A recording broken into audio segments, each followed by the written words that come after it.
that bobbin wasn't fully wound. Got hung up earlier and I never turned it back on. That's why that ran out of thread so fast.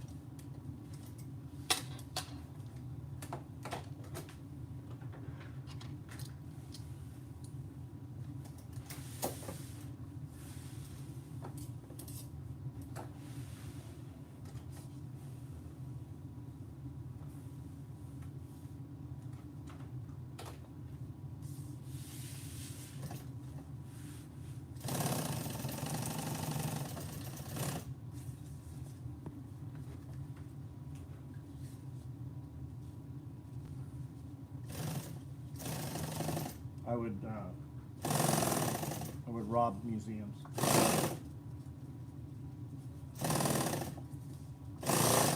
I would do Indiana Jones stuff.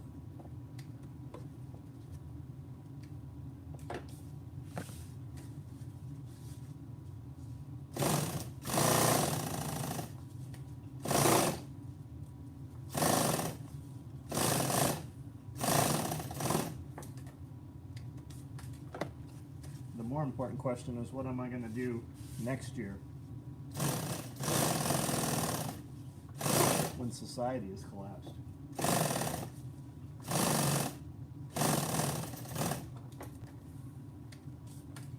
Right now I'm doing this to be able to better prepare for that.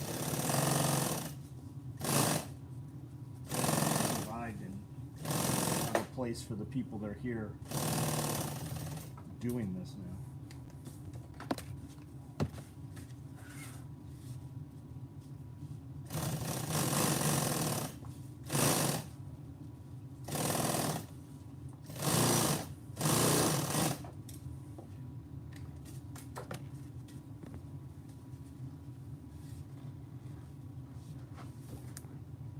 Farmers Training Company now getting busy with students. I'll bet you're fucking good time, man. Good.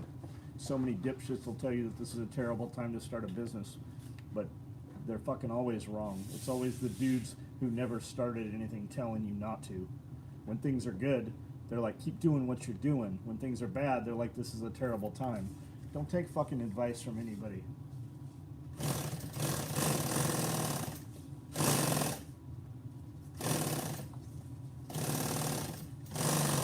Most people giving you advice are worried that you're going to make them look bad. They're more worried about them looking lazy than you doing well.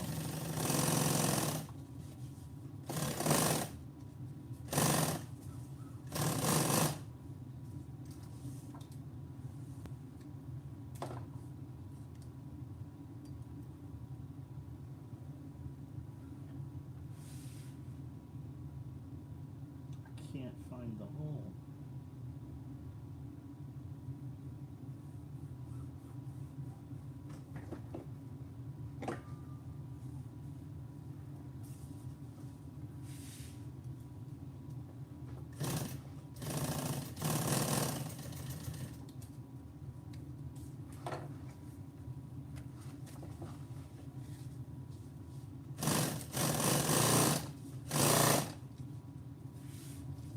I'm sewing too fast for the machine. The needle's getting too hot and it's melting the thread.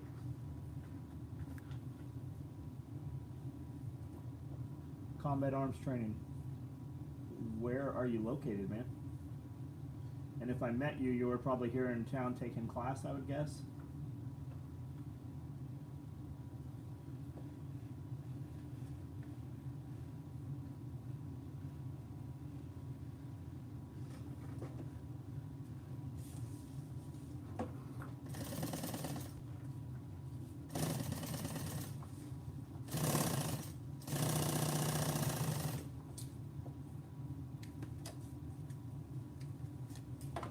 I have this motor turned down.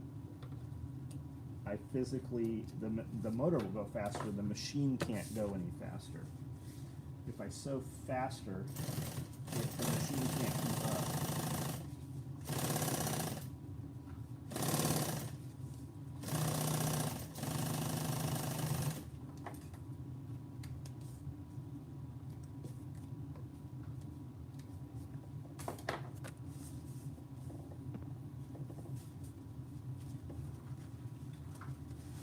Where is that Combat Arms? What state, man? Florida. Okay, I got you. I see you.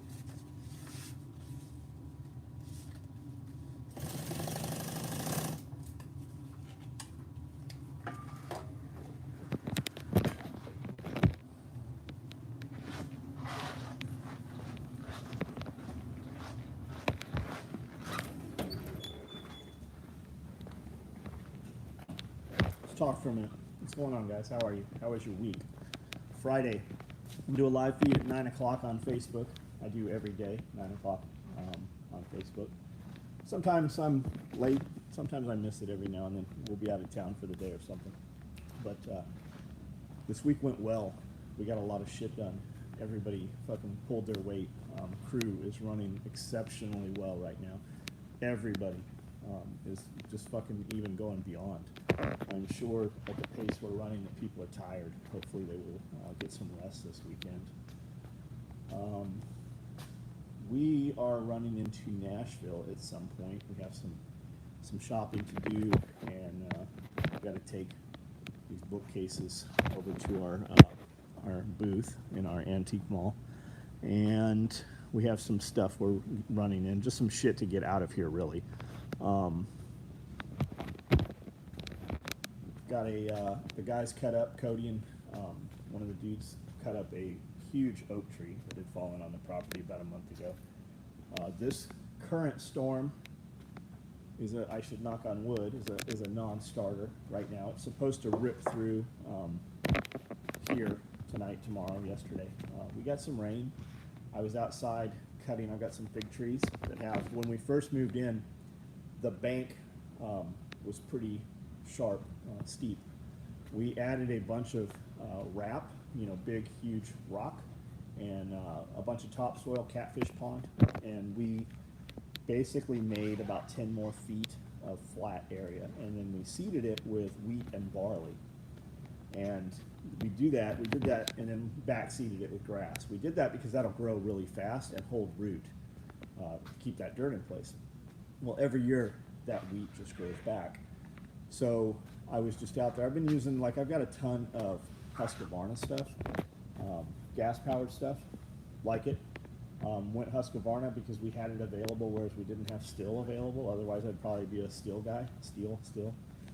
I've got some Echo saws also, just so that they were lighter for the kids to handle and Amanda handle, should we need them. For a long time in the winter, we would run with saws in all the trucks. Now, not as big of a deal. We still have saws on the side-by-sides and the trucks and stuff. We have all that capability. Anyways, I've been running Cobalt shit. I went and got a Cobalt chainsaw because Scully had a DeWalt chainsaw, and the Cobalt was 80 volts where the DeWalt was 60. And we couldn't find them.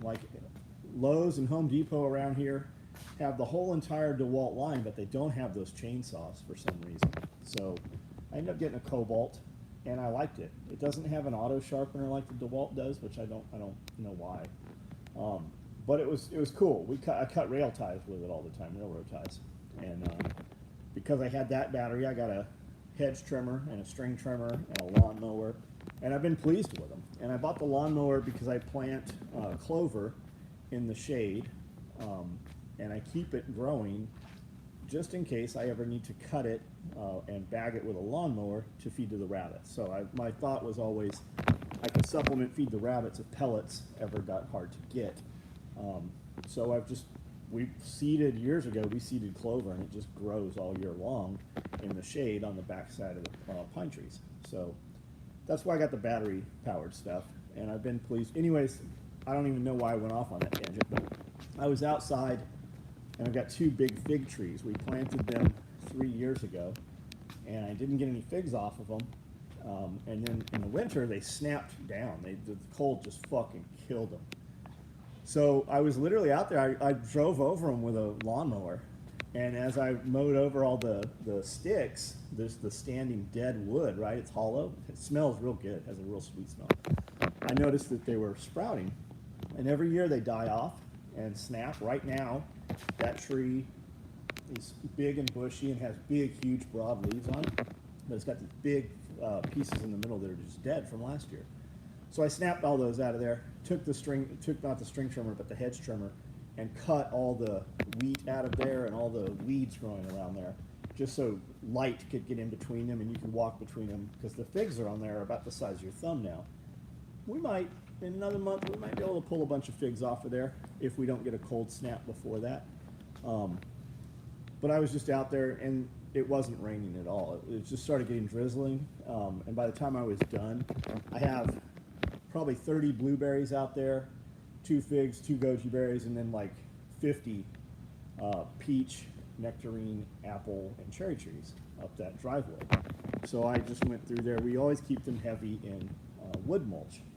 We bring the tractor out and just dump wood mulch and then rake it out. Anytime weeds start growing, we just put more wood mulch. And about the time the wood mulch gets down from 16 inches deep to about 6 inches deep, it's enough and weeds start growing. So this time I just took and hedge trimmed them all. Super easy. I like to pull that stuff, but you get dirty and there's ants and shit. And if you just take a weed that's growing and you keep chopping it, it will eventually go away. So that's what I was doing. And then I came in, got a shower, and I still got a couple dudes working. And I'm just sitting down sewing for a couple hours, just doing pre-sew shit. And onesies, twosies kind of stuff. Got the H rig today, nice and soft, good, good. The coolest thing about the H set is not that it does let you run the hydro, and it's more comfortable, but the coolest thing about the H set is putting it on and off. It's faster and it doesn't get twisted like the X straps. Ordered my first Inform micro rig Wednesday. Did you get shipping on it already? I know my grandma used to wax her thread when doing high-speed sewing. Not this stuff, man. This stuff comes, it's got a coating on it and everything. We would need a needle cooler. They have a little pump that would push down. It's not a big deal, man. It's really not. We met after fighting Pistol. I bought the last micro rig, the red and black one. I remember you. I remember you. Yep. Car. Trash out. You were taking the trash out. R.R. Casey, what's up, man? How are you? You were so right. They're all worried about me trying to get $20 hour wage and a retirement plan. Fuck them, man. Fuck them. Don't give them the time of day. If anybody that was negative to you, unless they come in and go, hey, you know what? I was wrong. Until those words are spoken, you don't have time for them, man. What you're going to find is you don't work 9 to 5. 9 to 5, as a business owner, is a part-time employee. You're going to get out of your business what you put into it. And that's what you have to, you eat, live, and sleep that business. Hopefully, your spouse, girlfriend, whatever, is on board with that. If not, if you don't have one of those, don't fucking get one for the first 5 years. If you can sock 5 years into this, the difference between what it can be and what it will be are completely different things. 5 years. Everything you have, every bit of effort, all of your time, all of your love, all of your energy goes into that business. Had I ran business from the ages of 30 to 40, more importantly, 20 to 30, had I ran business the way I have just the last 5 years, there's no telling what we would do. We would own the whole entire fucking town. Not like be a key component of the town, not be the company that saved the post office of the town. We would literally own the town. That's the difference. I just ordered Inform micro rig Wednesday. Gotcha. What color was it, man? What color did you order? Hey John, do you have any of the 26-inch rifle bags to see? I do, but you can't have one, man. 9 o'clock on Facebook. We can look at them. I've got some great videos on them. The videos are going to show you way more than what I can show you holding this giant ass iPad. John, if you didn't do what you do, what would you? I would be I'd rob museums. I'd be a art thief or a jewel thief or whatever. I love those movies, right? Indiana Jones. I think every kid loves Indiana Jones and all the aspects of it, right? That's what we would be doing. But it wouldn't be illegal, right? Because we'd be doing it for our own country or whatever. Rich guy things, right? Like oddities, museum pieces, stuff like that. A lot of stuff's questionable or illegal in the United States, so dudes doing that stuff have dual citizenship, and they keep most of their collections in other countries. Like it's illegal to have a whale skeleton. It's not really illegal. You have to be a museum or a zoo. So So there's workarounds, right? If you want to own tigers, it's become increasingly difficult in the United States. So you do it in other countries. So I don't know what I would really do, is the honest answer. I'd probably mow grass. I mow grass, a lot of grass now for free. I mow up and down the interstate. I mow other people's not interstate, but the highway. I mow other people's lawns. I think people come home and they have no idea who mowed their grass.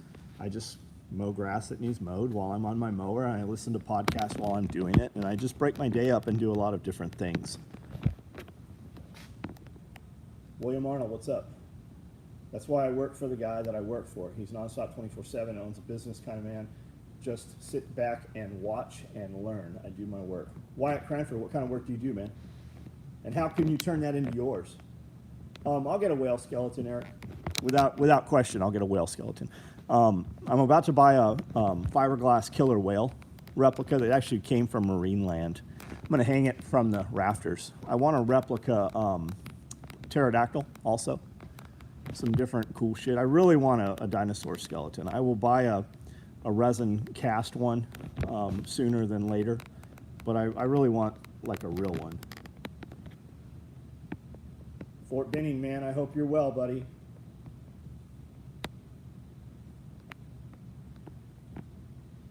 Did you settle on what dog? How many? Yeah, Anatolians and Kangals.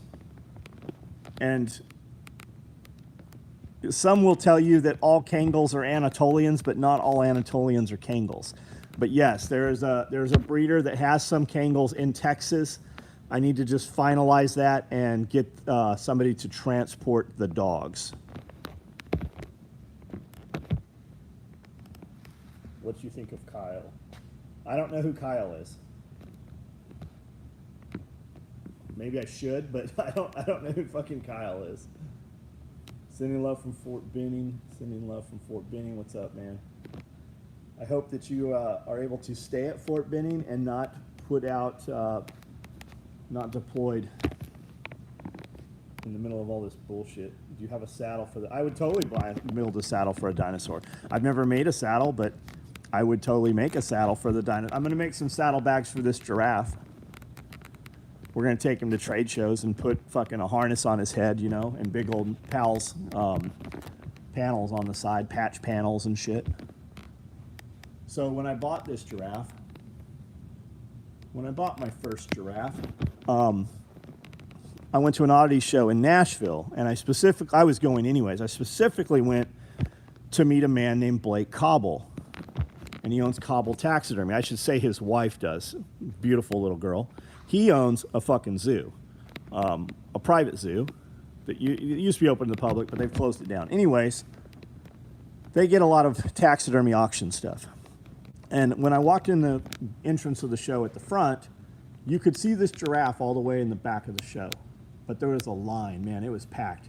You literally had to turn sideways and shimmy through that place. There were so many patrons there. So when I got to the back to buy my giraffe, that's what we went there. That's why he brought it, was for me.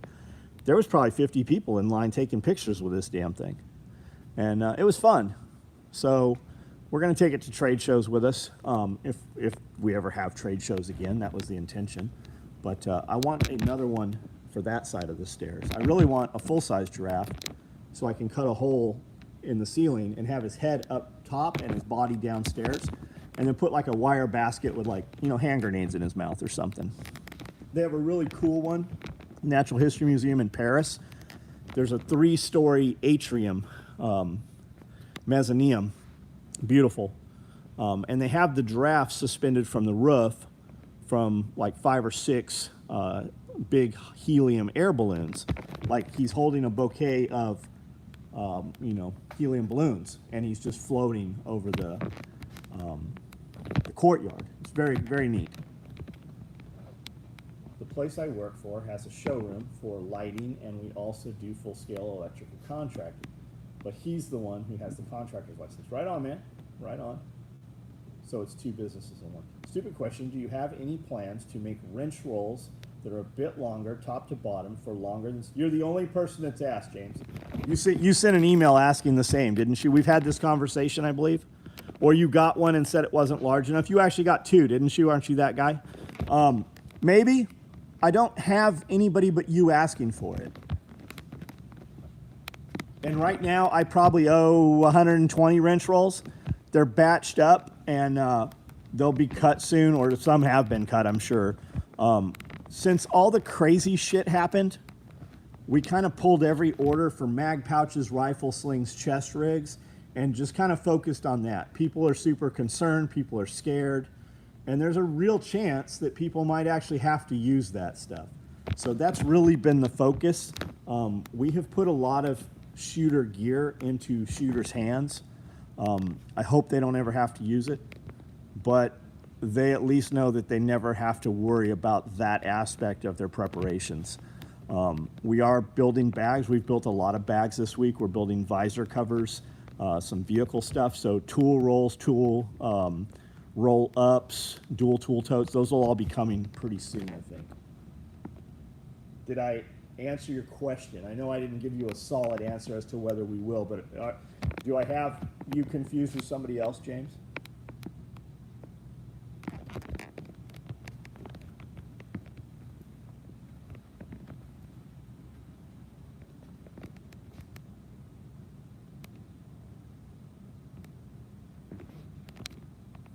I'm not seeing comments. Well, I'm not seeing new ones.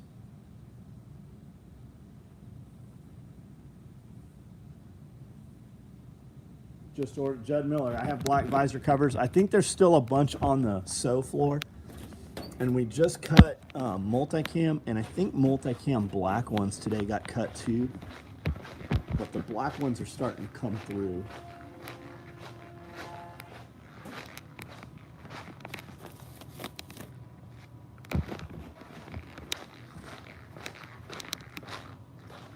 Bunch of mesh pockets going. A lot more belts. We got 1.5 Cobras. I think I had probably 600-700 Cobra belts, 1.5s to process. I've still got probably another 100 to cut that'll get cut this weekend. Yeah, here's more visor covers here too. And then there's a bunch on all these carts back here. So the black ones are the first ones running through. And then these are full color match camo. We've only run these maybe one other time, but these will have all multicam Velcro as well as multicam elastic, which is pretty cool.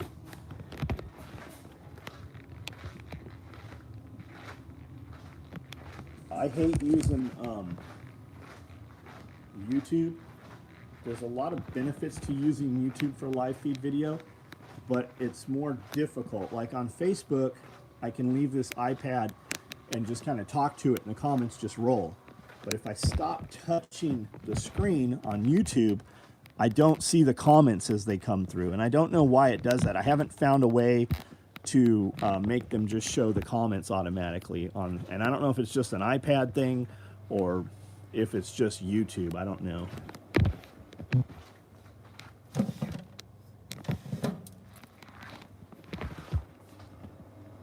A lot of more slings got done this week. I think there's still some more slings out there, but a lot of slings have been done. We just did a bunch of grocery bags got made this week. These got finished up this morning. Typhon Pink Thread clothes bags, multicam kit bags. I've got a few Highlander micros left and a few Coyote. If you guys have seen the YouTube or the Facebook videos each night, we've gone through a ton of rigs. There's a lot of rigs that we've rolled through that we're just out of now. There's probably 50 multicam black toiletry bags there. We just did a bunch more tool bag organizers got done. A lot of different colors of toiletry bags got done. We have quite a few zippered knife pouches that are shipping through. We just did NSW admins also. I've got multicam and multicam black available. Those will be gone come Monday. I have a lot of sand socks also. We just did a bunch of them. And we just got the media back in. We didn't have any of the beading for some reason.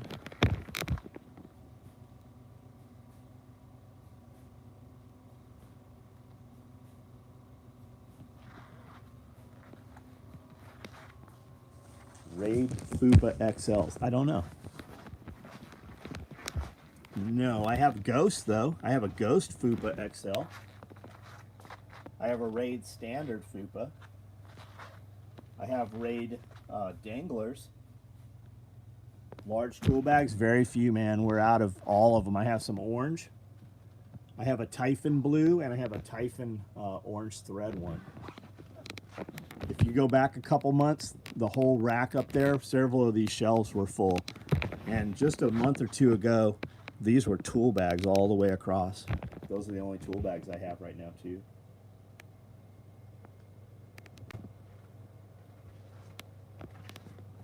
A Brontosaurus skeleton. I would love a Brontosaurus skeleton. I think I should have 2 of them.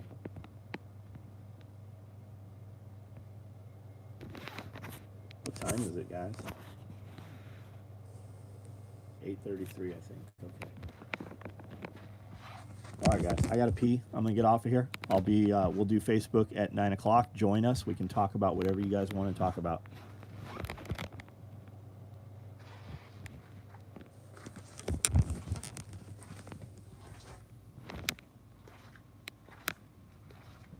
Split front chest rigs. We just did split front 308 chest rigs. If we have orders for them, we'll run them. If not, you'll never get one, man, without an order for it. What happens is people order stuff, people that are willing to wait for it. And then when we run them, we run some extras. And then I put those extras up in a couple of our private groups. And they usually sell before you guys ever see them. There's a lot of stuff that we show that never makes it to mainstream social media. So you guys just assume it never happened.